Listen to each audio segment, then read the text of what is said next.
The making of a global world. The pre-modern world. Many people think globalization is a modern economic system, but it actually started long ago in history.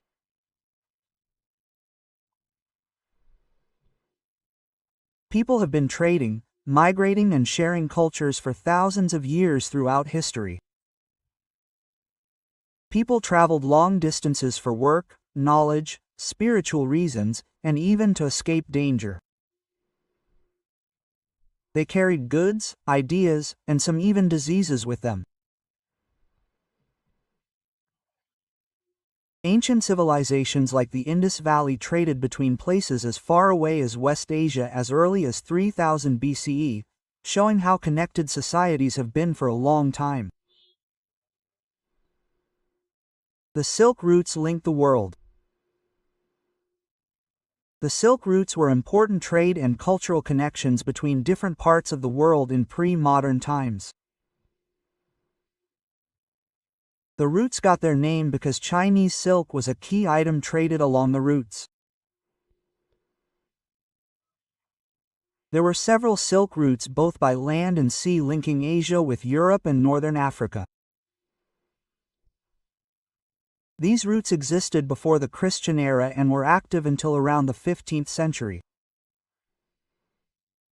Along with silk, Chinese pottery, Indian and Southeast Asian textiles, and spices were traded on the routes. In exchange, gold and silver flowed from Europe to Asia. Trade and cultural exchange happened together with early Christian missionaries and Muslim preachers, using these routes. Buddhism spread from India through the Silk Routes, connecting different regions. Food travels. Spaghetti and potato food is a great example of long-distance cultural exchange. Traders and travelers introduced new crops to different lands as they traveled. For example, it is believed that noodles from China became spaghetti in the West, and Arab traders may have brought pasta to Italy. Similar foods also existed in India and Japan. Many common foods like potatoes, tomatoes, chilies, maize and sweet potatoes were unknown in Europe and Asia until about 500 years ago. These foods came from the Americas discovered by Christopher Columbus and were originally grown by Native Americans. New crops like potatoes changed lives. In Europe, the poor ate better and lived longer because of potatoes. In Ireland, many peasants depended on potatoes. When a disease ruined the potato crop in the 1840s, many died of hunger.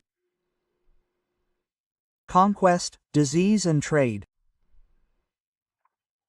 In the 16th century, European sailors found sea routes to Asia and America that made the world feel smaller. Before this, the Indian Ocean was already a hub of trade with goods, people and knowledge moving through it. India was a key part of this trade. When Europeans arrived, they expanded and redirected trade toward Europe.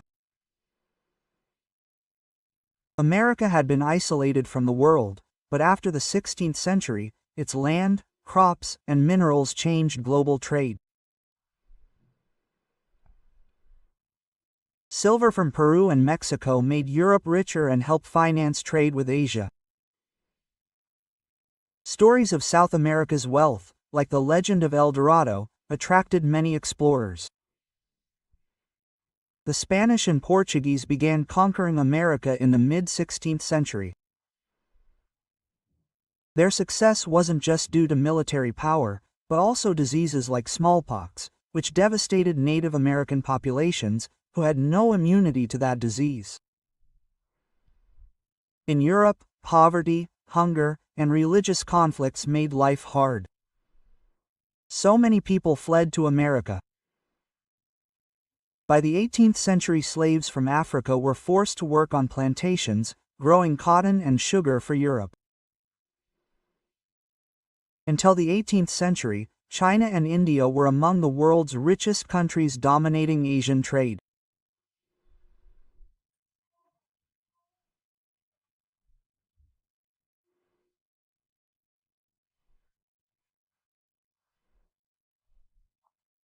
But after the 15th century, China limited its overseas activities and the Americas became more important in trade, shifting the world's trading center to Europe. The 19th century, 1815 to 1914. The 19th century brought major changes in economies, politics, societies, cultures, and technology, all of which impacted each other. Economists highlight three key types of movements in international economic exchanges during this time. 1. Flow of trade, mostly involving goods like clothes and wool. 2. Flows of labor, people migrating to find jobs. 3. Flows of capital, money moving from short-term and long-term investments across countries. The three flows were closely connected and influenced people's lives more than before.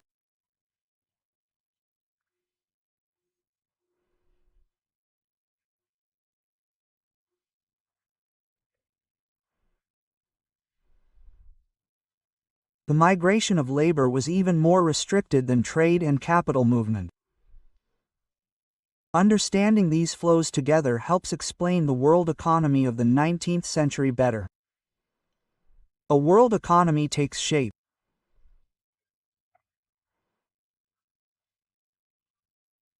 In the 19th century, food production and consumption in industrial Europe, especially Britain, changed significantly. Traditionally, countries wanted to be self-sufficient in food, but in Britain this led to problems as the population and cities grew. Food demand increased and food prices rose. The government passed the Corn Laws to restrict food imports and protect British farmers, but this made food expensive. Industrialists and city dwellers protested, leading to the abolition of the Corn Laws.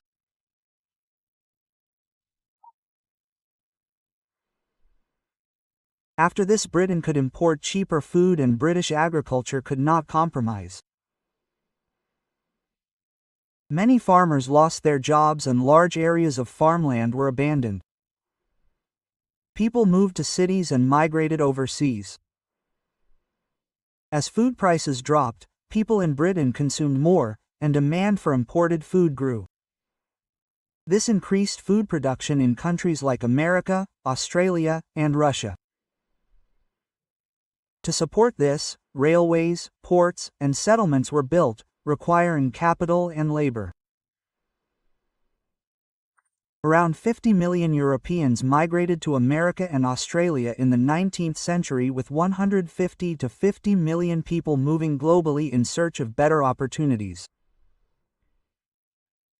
By 1890, a global agricultural economy had emerged, bringing major changes in labor, capital, technology, and the environment.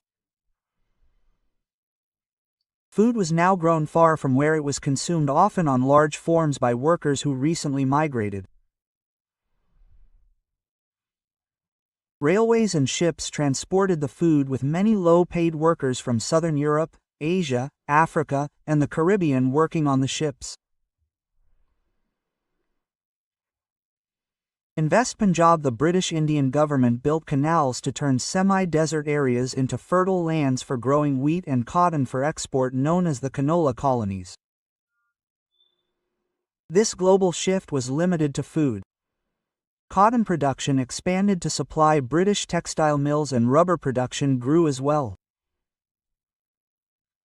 World trade increased 25 to 40 times between 1820 and 1914, with about 60% of this trade being agricultural products like wheat and cotton and minerals like coal.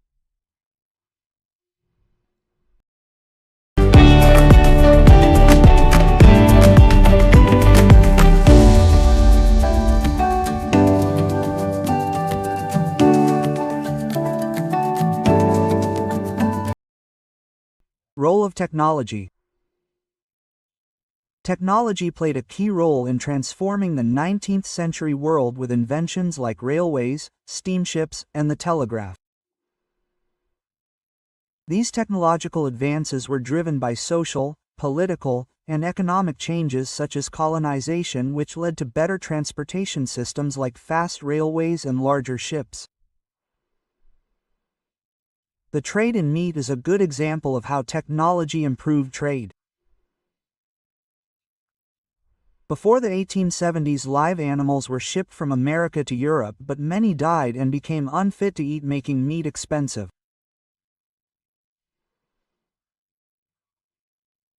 The invention of refrigerated ships allowed meat to be shipped in America, Australia, and New Zealand and shipped frozen to Europe, lowering the shipping costs and meat prices.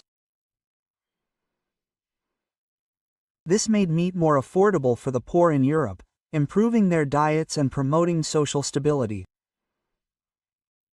Better living conditions also helped gain support for imperialism abroad.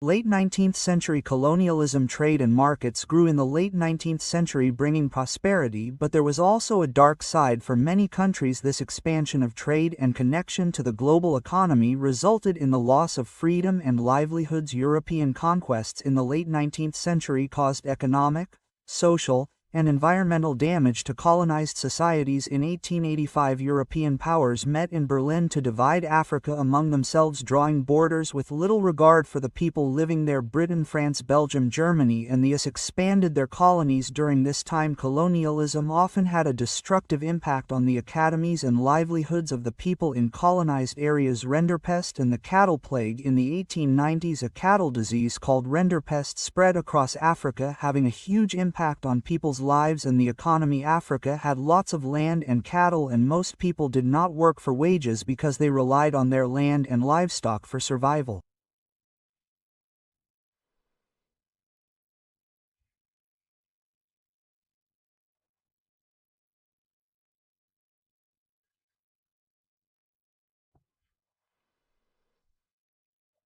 Europeans wanted Africa's resources like land and minerals for plantations and mines. But there were not enough people willing to work for wages. To solve this, Europeans imposed heavy taxes and changed inheritance laws, forcing people to work for wages. Rinderpest arrived in the late 1880s, brought by cattle from British Asia to feed Italian soldiers. The disease spread quickly across Africa, killing 90% of the cattle. The loss of cattle ruined African livelihoods, and European colonizers took control of the remaining cattle, using it to gain power and force Africans into the labor market. This is just one example of how European conquest disrupted societies in the 19th century. Indentured labor migration from India. The migration of Indian indentured labor in the 19th century shows both the good and bad sides of the time. While there was economic growth, there was also great hardship for many. Hundreds of thousands of Indian and Chinese workers were sent to plantations, mines and construction projects worldwide, working under contracts that promised to return them to India. After 5 years, most Indian workers came from places like Uttar Pradesh, Bihar, central India, and Tamil Nadu, where people faced poverty due to rising land rents, loss of jobs, and other hardships. Indian workers were sent to places like the Caribbean, Trinidad, Vienna, Suriname, Mauritius, Fiji, and tea plantations in Assam.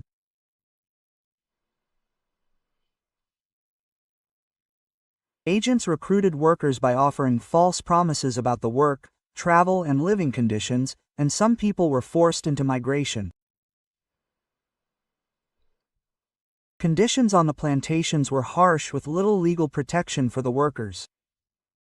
Some called this system a new form of slavery.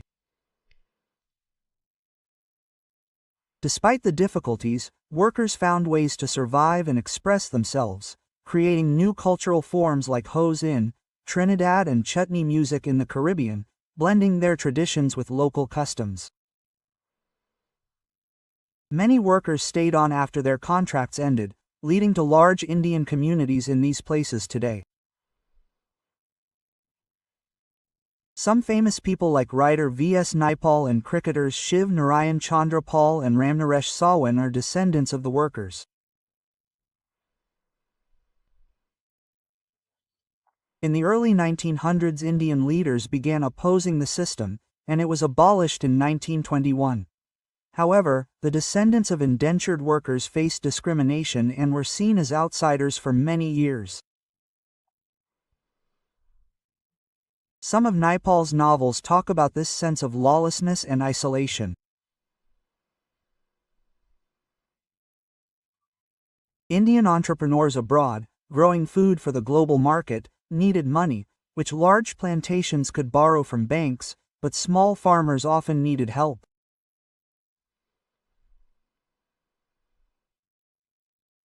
Indian bankers like the Shikarapuri Shroffs and Nadokotai Chettiars helped finance export agriculture in Central and Southeast Asia. They used their own money and borrowed from European banks. These bankers had a system to transfer money over long distances and created their own business organizations. Indian traders and moneylenders followed European colonizers to Africa. Hyderabadi Sindhi traders went even further, setting up shops at ports worldwide. By the 1860s, selling goods to tourists, as travel became safer and more common. Indian trade, colonialism, and the global system in the past. India exported fine cotton to Europe, but when British cotton industries grew, they pushed the government to limit cotton imports to protect their businesses. Britain imposed tariffs on imported cloth, causing Indian cotton exports to decline. By the 1870s, Indian cotton's share in global exports fell to below 3%. British manufacturers began exporting their cloth overseas, and Indian textiles faced a tough competition in international markets. While manufactured goods from India declined, raw material exports like raw cotton increased rapidly from 1812 to 1871. Raw cotton exports rose from 5% to 35%. Indigo for dyeing and opium shipments to China became major exports. Britain used money from selling Indian opium to China to buy tea and other goods. Goods from China, British goods flooded Indian markets, and India exported food grains and raw materials to Britain. However, Britain exported more to India than it imported, creating a trade surplus with India. Britain used this surplus to balance trade deficits with other countries and to pay for private remittances, interest on India's debt, and pensions for British officials in India. Thanks for watching. Please like the video, please share this video with your friends. Please subscribe to Great Booster channel. Press the bell icon to get all the latest updates. Check the description to find links of other useful videos. Check the end screens for our new videos.